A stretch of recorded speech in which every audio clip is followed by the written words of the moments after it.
Hi, my name is Sheree Williams, and I am going to be doing a video on grounding techniques. Grounding techniques produce sensations to distract you from what's going on in your mind in the moment and to kind of help you connect back with the present.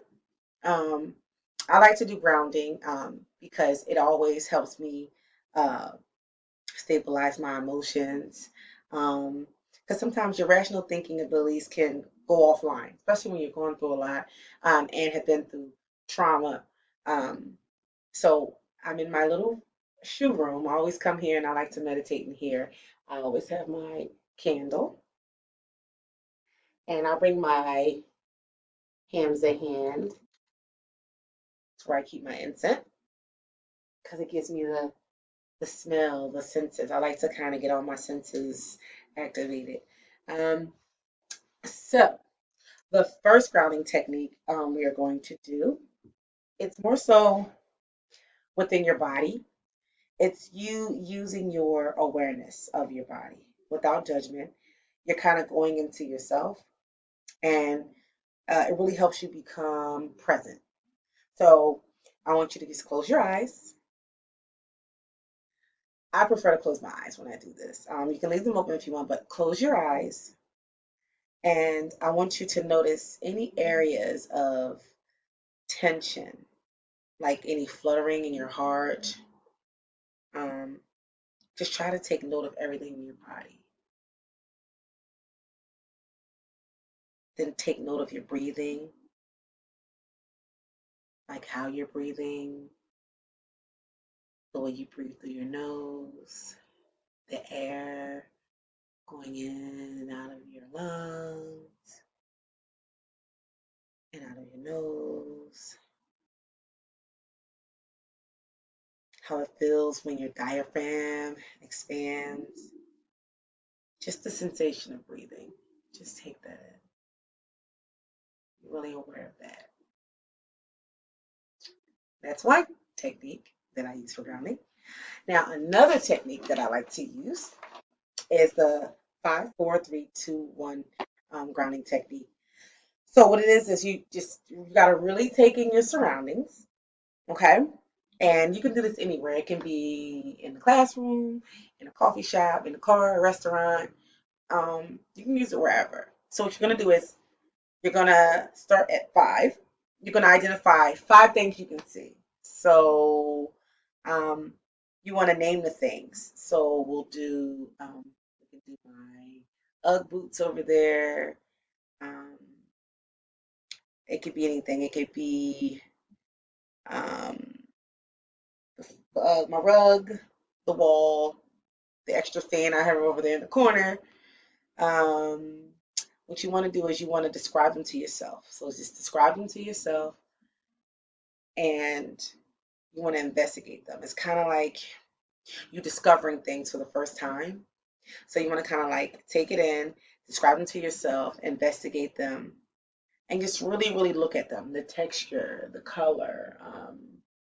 Like for instance, this pretty scarf right here.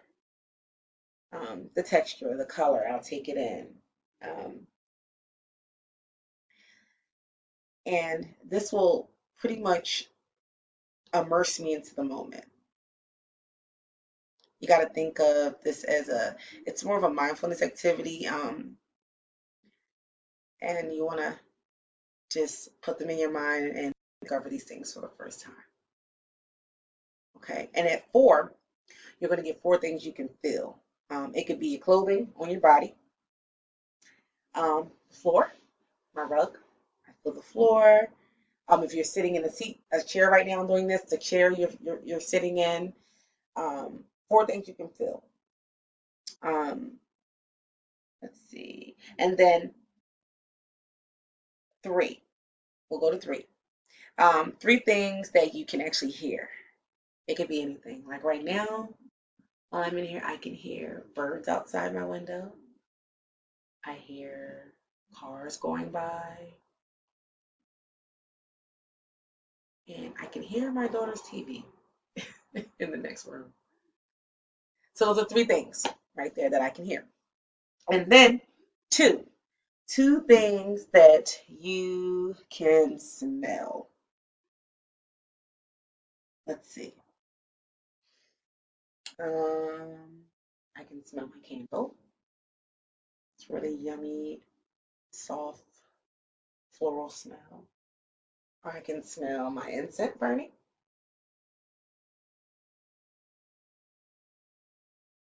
And it's filling out the room, and I'm just taking it in. And then one, we're at one now. This is taste. Now, for this one, you can pretty much, you know, what can you taste in your mouth right now? Like, I can taste granola. I had some yogurt and granola a little while ago. So that's in my mouth right now. And let's see, let's just take it in.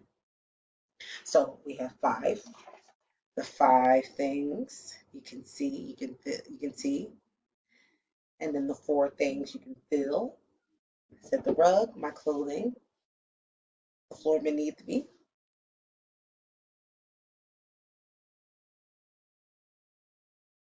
and not to mention this scarf. And for three things, we wanted the three things we can hear. And I said I can hear the birds outside, I can hear the cars going by, and my daughter's TV in the next room. I can smell for number two, the two things I can smell, my incense and my candle burning, and one taste the granola in my mouth. So with the 5, 4, 3, 2, 1 grounding technique, this pretty much it's kind of like grounding yourself so you can be in the present moment and time. And it's kind of taking yourself to a place where you feel safe. And that's always helped me. I've been through a lot of trauma in my life, um, especially after losing my mother, my father, and my fiance in a matter of 2 years. So it was three major deaths. So I had to really find something that can help with my anxiety and that can kind of get me out of my own head. And when my thoughts were starting to race, I needed to find something to do. And grounding has really helped me, and I still do it to this day. It's really helpful. Um, but yes, um, just sitting with yourself, sitting with myself has helped. And one last thing I do a lot, and you can do this anywhere, is you can get quiet, you can count your pulse. And counting your pulse is good because not only does it regulate your heartbeat, it can regulate your thoughts because you're counting. So you're focusing on counting. And it can help soothe you in the feeling, it can help soothe you when you're feeling anxious, or you might be in fight or flight mode. But I like to do that. And you can also repeat a calming mantra like, I am safe, I'm able to get through this, I'm okay. So I like to do that. I'll sit to myself and I'll say, I'm okay, I'm all right, safe, I'll get through this. And it helps me a lot with my dealing with being anxious and just emotional stability. Um, so yeah, you can do these activities, these little techniques anytime, and they've really proven helpful for me. Um, and also just with self care in general. Sometimes we need time to be to ourselves and to kind of just come down from the day of all the hustle and bustle. So thank you for watching, and I hope these techniques are very helpful.